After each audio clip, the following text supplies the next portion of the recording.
Hello and welcome back to Farm Last Promises, 0% growths. This is Chapter 23X, also known as the Arena Map. This map is mostly skippable. The purchases will be listed in the description, the items sold in the prep screen will be listed in the description, and all the weapon rank benchmarks that have reached the whole one of them will be posted in the description. You can skip this video if you want to. However, you will get to see some cool arena strats. This map was recorded in 3 parts because the arena RNG is really messy. Haas and Storm have to be deployed here because they get the Haas talking to Storm gets you the emblem bow.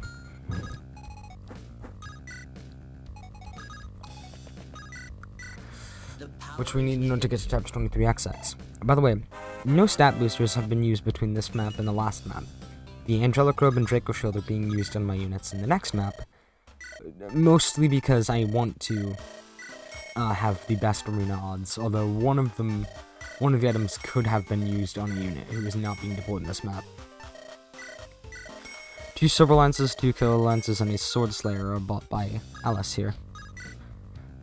One of the very few purchases on this map. We get 20k gold in the start of the map, as well as the Animate seal that we sold. There's no enemy phase to play out, which is actually quite nice. Ross buys a brave bow, because they sell them in this armory. There's Mithril Blade, Dragon Slayer, Short Spear, Capriccio, Halberds, Devil Axe, Brave Bow, Winter Bow, which we get one later, which is actually kind of sick. Dasher, which is a very powerful Earth magic tome, which we don't have access to. Purge tomes, which are pretty sick, and then Eclipse, which we don't care about.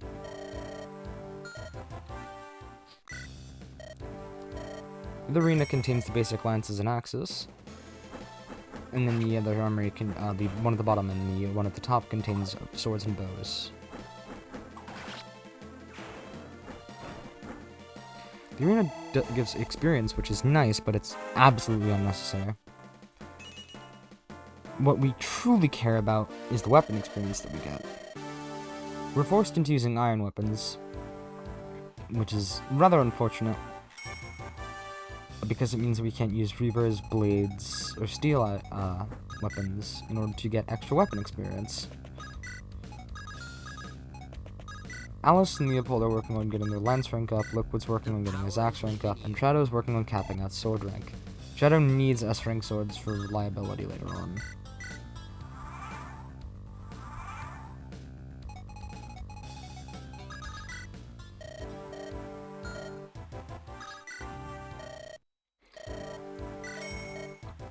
The arena is weird to mess around with because battles are not exactly set,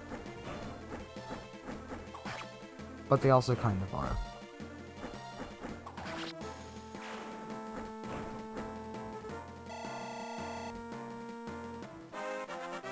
There's not much to talk about because of this map is mostly arena. You want to minimize the amount of crits done in the arena, unless they're necessary in order to survive the round.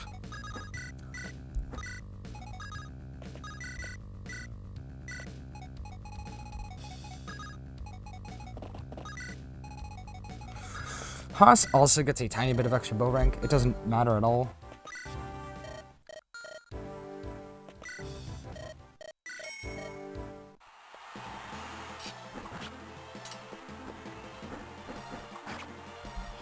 Haas's bow rank is not necessary at all. It's just a tiny bit of extra cash.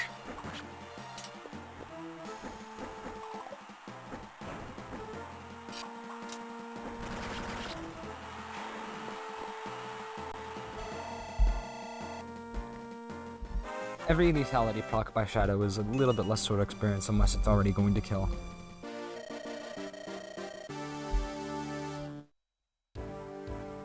Shadow gets a fair amount of sword experience during this map, and by fair amount I mean he's the unit who caps his weapon rank.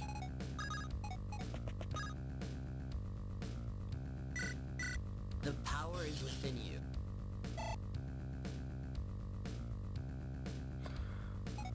Honestly, if you want to skip the rest of this map, go ahead. I'm only displaying it because I want to be forward about how I did the map.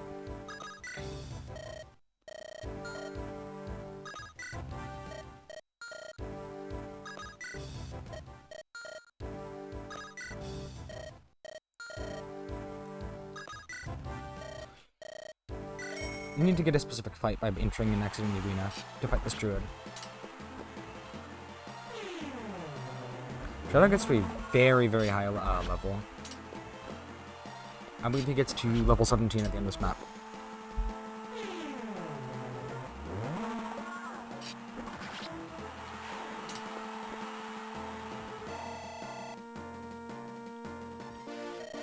If any of the last two turns are entirely improv, with the exception of the purchases.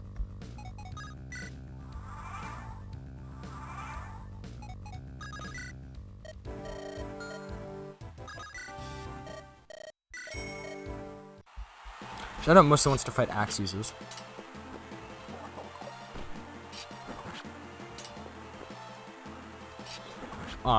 Most of the axe enemies he fights get one-rounded by him.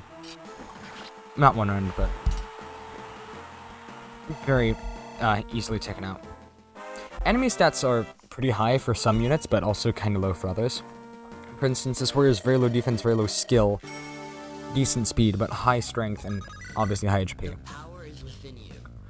The arena was mostly untouched by Blazer.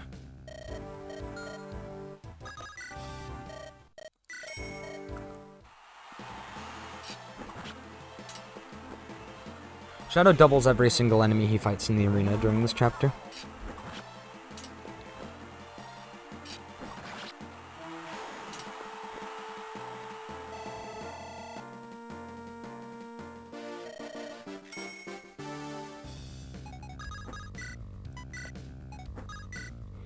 Haas moves up to buy some weapons.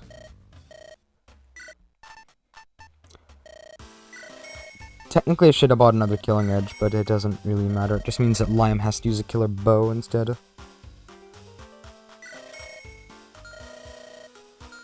Every high move unit who wants to use a killing edge, or every unit who wants to use a killing edge at this point, either has one because they're Shadow, or they can use killer lances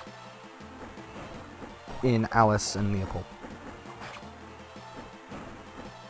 Keep in mind that if I do need to get a killing edge, for whatever reason, I will return to this map and pick one up. Although I shouldn't need one. Before this map, and the end of the next map, you really should be careful to to make sure that your convoy has a lot of room in it, because there are a lot of things in there that are rather important.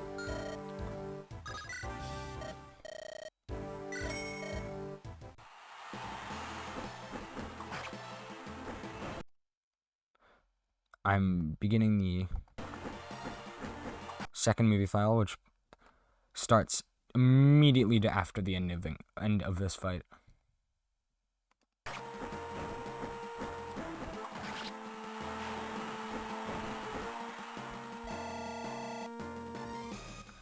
She levels up, gets to level 6, gets a tiny bit more lance experience.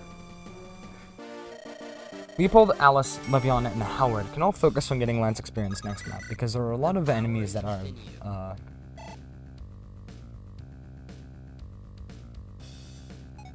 yeah, there are a lot of mercenaries. Ghost mercenaries who they can one-shot or one-round with steel lances. Which is really nice, because it means they get a lot of extra lance experience. Leopold should be able to one-shot them. Or double the ones he doesn't one-shot. Well, Levion, I believe, one-shots every one of them.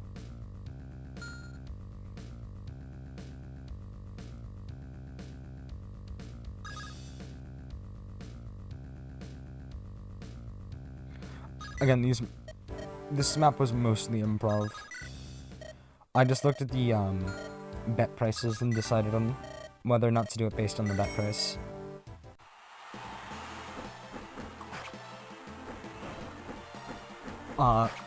We mostly want to conserve money. But there are 2 animate seals we can get by the end of the game. After this map, which are an extra 20k. And then we can sell the member card. But while we're buying all the stat boosters. So as long as we can get an extra 2k, we get an extra 3 stat boosters from now to the end of the map.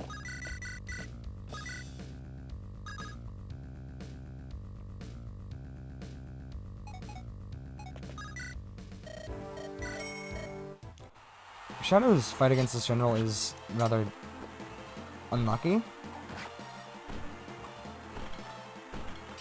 But, yeah. He gets a roughly 6% silencer. It's really rather nice. Shadow gets a lot of work done. He's level 13. Silencer does have an experience bonus, by the way.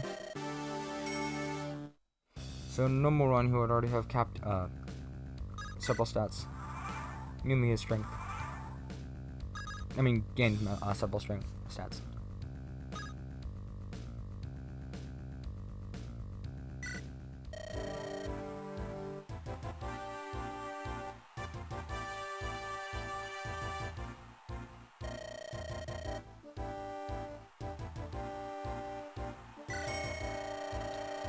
Shadow fights a couple sword using enemies, as well as axe using enemies, mainly because they don't have very good hit rates on him because he has high natural speed. However, he does take a hit, which is a little unfortunate.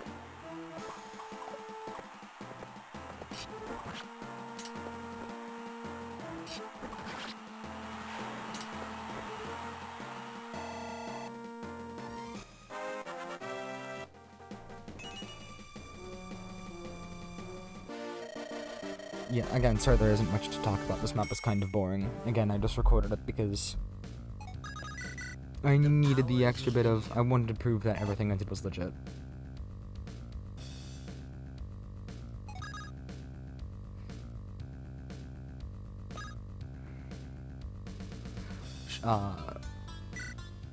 Yeah, the extra killing edges are... I might have to come back for an extra killing edge. Which is... iffy. But I need at least 2 uses of a killing edge. And I have, I think, 16 after this map. That's whatever.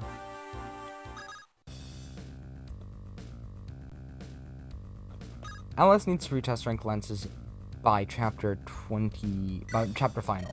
She needs to reach it by final chapter, although getting it as soon as possible is nice. Every single unit at this point, with the exception of Arthur, you may be wondering why he wasn't used here. It came down between Liquid and Arthur. Liquid has lethality, so him getting better stats is more helpful.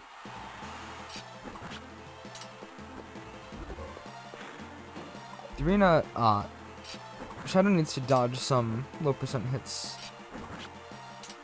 It's interesting.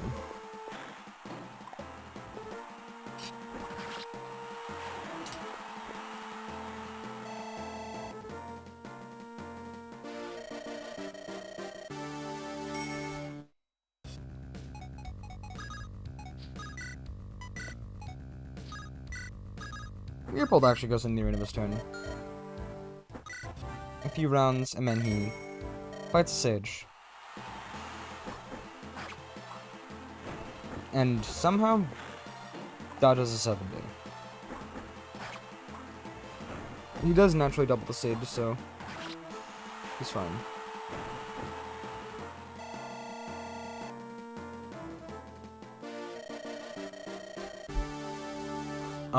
By the way, I'm not sure if I actually did ever say this. Iron Blades, which we bought at 2 last map, give extra sword experience. I bought them mainly for risk, because he couldn't be deployed in this chapter, and so he'd need one next map. Although alternatively, that I could give one to Alice to get her 2 silver swords at some point. It doesn't change anything. Alice, by the way, only actually has A rank lances and B rank swords, not AA. Which is a little unfortunate, but it doesn't change anything, which is starting to become the motto of this playthrough. Also, please do note that that there have been a little bit of purchase changes from the the main version of the map that you saw for Chapter 23. And this, I bought one extra short bow and one extra pure water. Because I had to reload an old save state, which doesn't affect anything in theory. If it does affect anything, it's very, very slight, and it just means I have to sell a few extra things in the endgame. Because the one extra short bow and the one extra pure water, just means that I'm losing a tiny bit of cash. It's not that bad.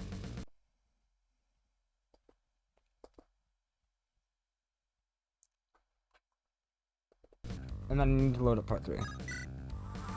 The entirety of this is improv.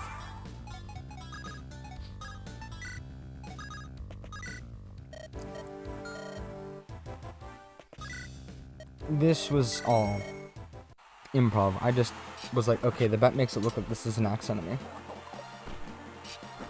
It was.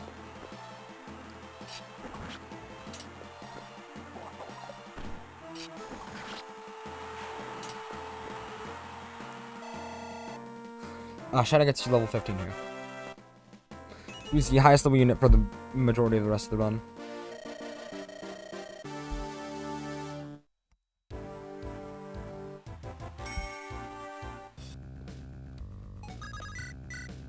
I mean, I believe after this, Shadow reaches S-rank swords.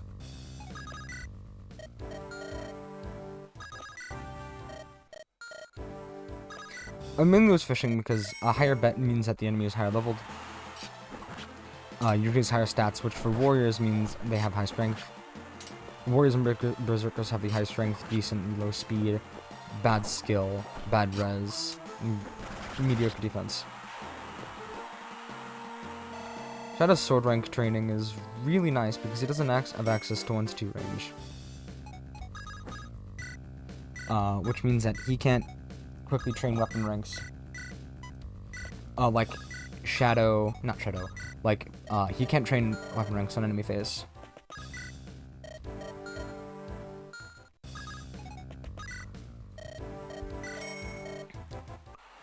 Liquid gets into a very extended duel with this hero that comes down to the wire. This is actually quite nice because it means that he gets a lot of axe experience.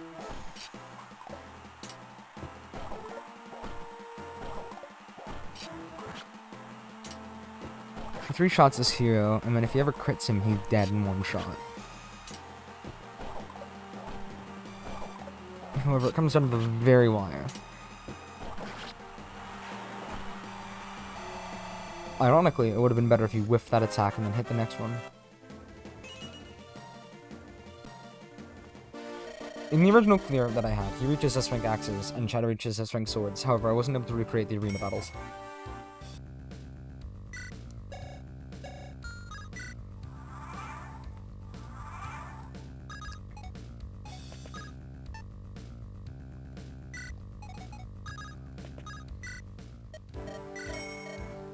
Looking at the battle, I was just like, okay, that's a berserker.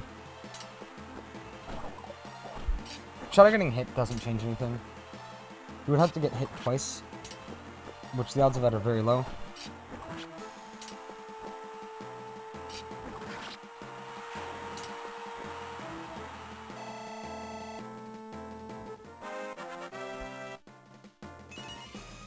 And I believe this is also S-rank swords.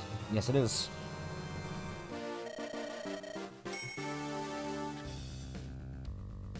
Next map, by the way, Shadow gets extra stat boosters.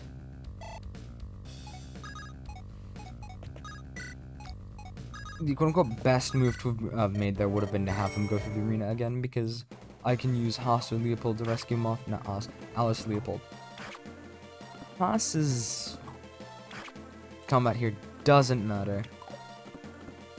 I just realized that I could throw him in there and have him get a tiny bit of bow experience, which means that he can use bows with more accuracy and or crit if I ever need them to. And it's just nice to get a little bit of extra gold.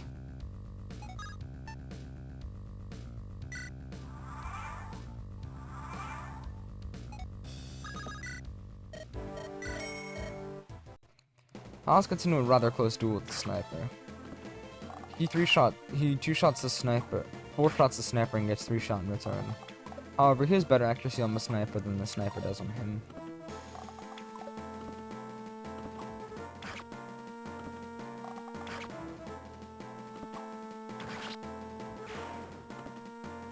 It's still rather nice, actually.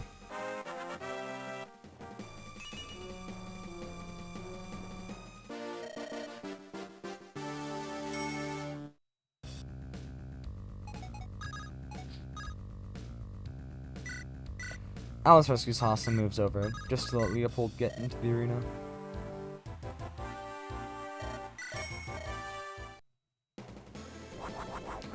Gets a 6% crit and 1-shots Falconite. It doesn't really matter, although it allows his second battle to play out during this turn.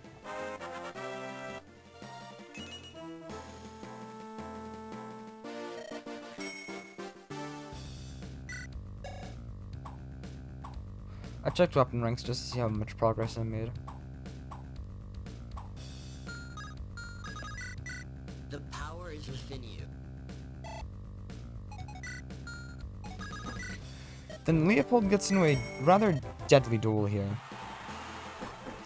He 5-shots this enemy and gets 3 hit KO'd in a turn. Which is unfortunate. However, he gets 6% crit.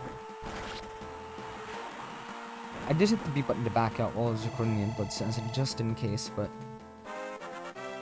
the 6% crit is nice. More lens experience, more money, just in general, really nice.